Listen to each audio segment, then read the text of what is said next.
This is Mentally Dope. Join us, Charmaine and Jasmine, two Black licensed therapists, as we build a bridge between mental health and Black culture. Come on, it's gonna be dope. Hi guys, welcome back to another episode of Mentally Dope. I'm Charmaine. I'm Jasmine. And on today's episode, we're going to get a little deeper than normal. We're going to do a reaction to a reaction? Yes, yes. Yeah, that's the best way I can think of it. Reaction to the reaction of a situation. Of a situationship. Of a situationship, of a dysfunction. We just gonna react. So, if you guys saw a while back, Trevor Noah made a video about Kim and Kanye's situation. Whatever we're calling, whatever Kim that Ye. is. But Kim Ye, that's no longer Kim Ye. So it's just Kim Ye. Okay. I guess? Yeah, maybe. Whatever. We don't know. So, with that, we are going to just dissect the underlying stuff that Trevor was talking about. Not really Kim and Kanye necessarily, but the themes out of that. Okay. So one thing that stuck out to me was that, it feels like silly or funny or like entertaining. That's probably the best word to use. It feels very entertaining to look at other people's lives that are like big mega stars like Kim and Kanye and to just be like, they're crazy, they're wild. But also like there's some other things at play here that are like a big deal to women. They could be. Yes. To like women especially. That's a big part. Just women especially. So there is a thing called, what is it called? Post-separation abuse. Post-separation abuse. And so for context, we're going to link the video that Trevor Noah talked about. So like that way you guys can know when he was talking about the situation that was happening with Kim and Kanye, about like the potential abuse that was happening from Kanye after him and Kim were splitting up.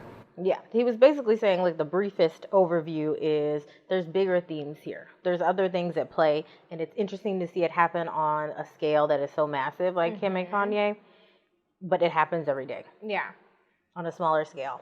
So I think like it is easy for it to be entertaining and people not to take it seriously, or it is easy for people to feel how they feel about the Kardashians or Kanye. See, you felt that was real. Okay, we both have, I think, controversial opinions on them. Yes. But I'm Team Kim and Kanye.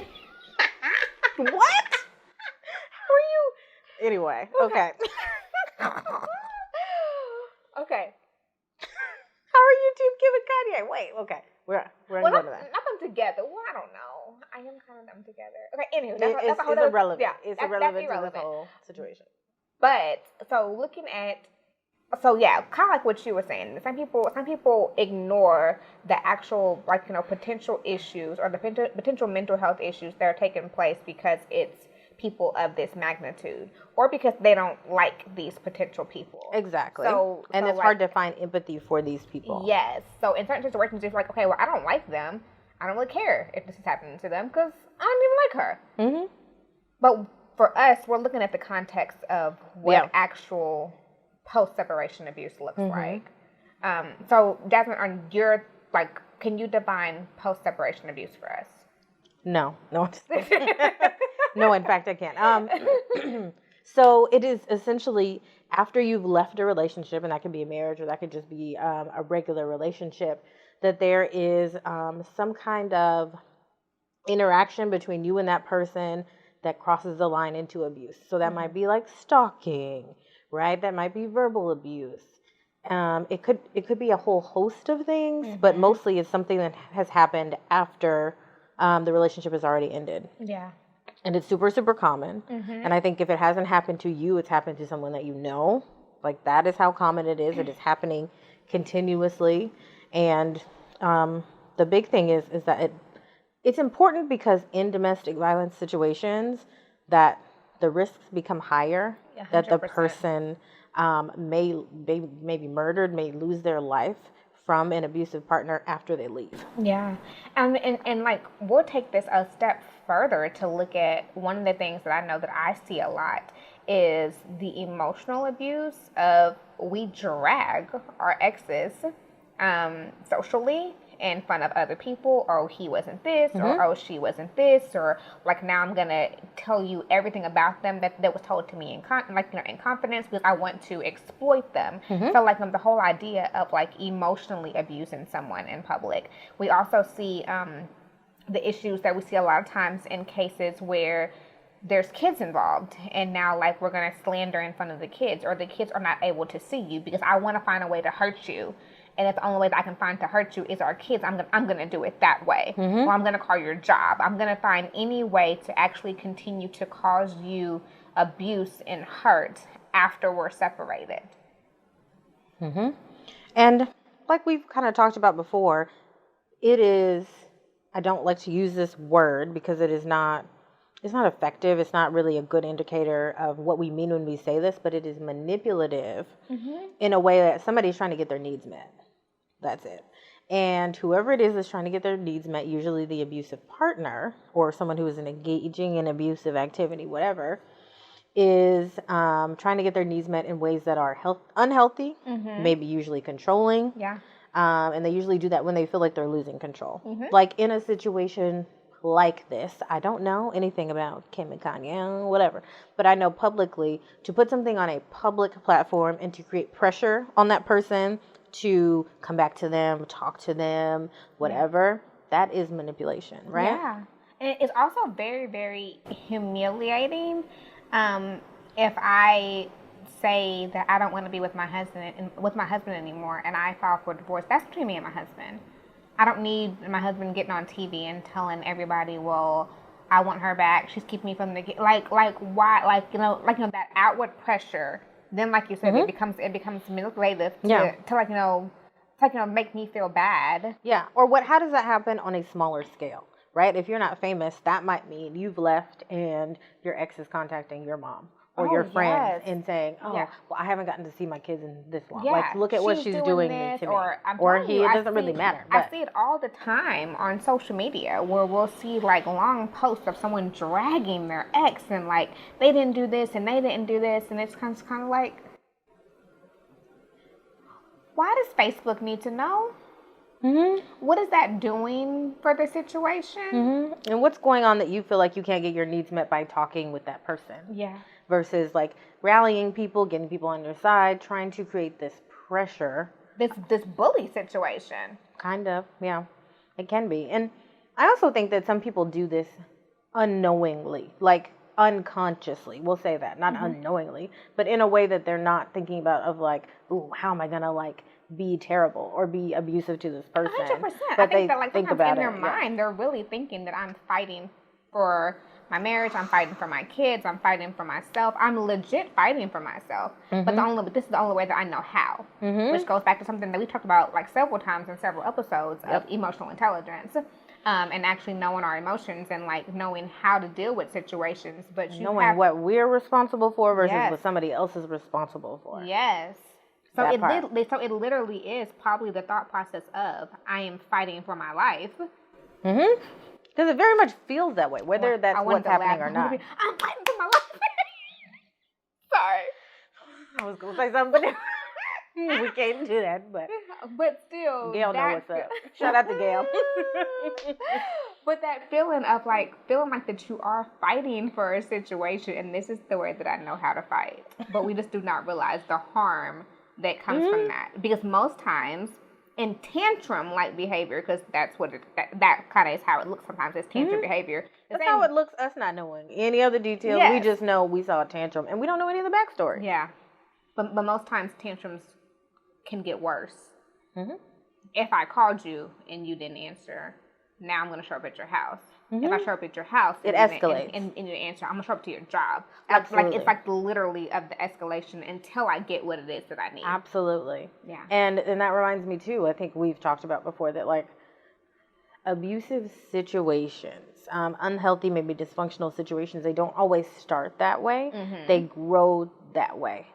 They grow in that direction, right? Like somebody at first who was like loving and charismatic and all of these things, it can morph and change into something that is unhealthy, right? The more one person gets more independent and the dynamics change, the more the other person needs to be like, oh, like I need you close, right? Like my attachment is wrapped up in you, and now I have to do all of these things to get back in control and have you near me and all of these things, and it escalates. And it's small things over time, a lot of times, right? Like it's not always textbook, but many times it's like you said, first it's like comments, and then it's like, I don't know, we might impact the way that you get your money or how you interact, or like maybe what you're dressing like, and like all of these different things.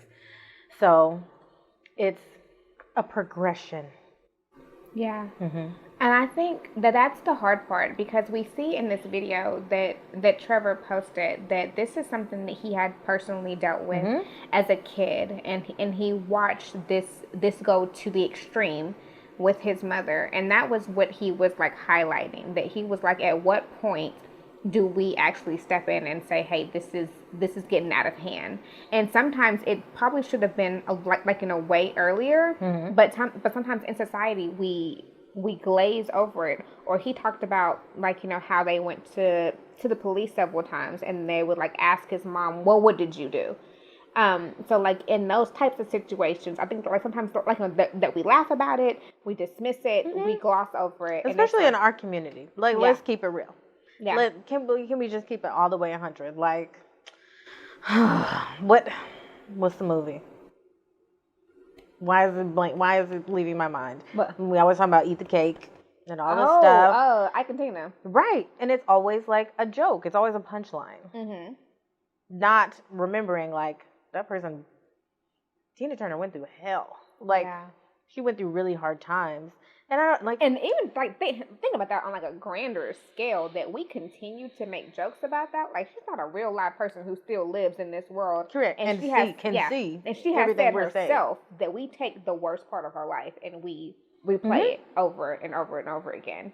And so like even like think about like, you know, how detrimental that is on her mental health, and the part that we play in that. Yeah, and like it has a ripple effect, right? Like if we're joking about that and thinking that's funny and all that stuff, which there's not to say there's not a time and a place. Like Black people have this amazing ability to take very dark things and make them funny, and whatever. We get that. But also, what if there are people in your life that you don't know have been through domestic abuse or have grown up in domestic abusive situations, 100%. and you're laughing at that? It also makes them say, oh, well, that person's not a safe person for me to tell that to. They're not a safe person who would understand, and that takes a toll on people. Yeah, it does. So I don't know, there's some big themes coming out in this, and it's a good dialogue to have, I think. Yeah, I think it's a really good thing, like, for us to bring this together. All in all, it's about looking at how this shows up in our situations, how we see that we handle post separations and post breakups. How do we handle it? Can you cope? Or like, you know, do you start acting like, you know, manipulative or things of that way to get your needs met? Right. How do your friends act? Do you hold them accountable? Do you tell them, hey girl, pull that off of social media, or like, don't no, want me to see that. Like, just put it in the group chat. Stop don't calling him. I'm not gonna ride with you up to his job. Like you know, those things are anymore. Those natures. Today. This is the last time this week. But like those like things for real. Like, you know, how do we hold ourselves accountable, and then how do we deal with that mentally to say that I need to figure out a better way for me to heal and move on from this, so therefore I'm not abusing somebody else. Do your own work. I mean, like, that's the moral of the story, right? Do your own work so you don't like end up just bleeding on everybody else who has nothing to do with whatever. Yeah. Because, unrelated, it's just a hard thing. We know Ye has been through many different things. But that's not Kim's responsibility. That's not our responsibility. Yeah. Handle it. Yeah. Him and everybody. Because we're trying to stay mentally dope, people. Mentally dope. So thank you guys again for this episode, talking about reactions to reactions, post-separation abuse. As always, like, subscribe, follow, leave some suggestions. Tell us something. All of that. Talk to us. Tell us what we should do next, too. Yes. Let us know. All right. Thank you, guys.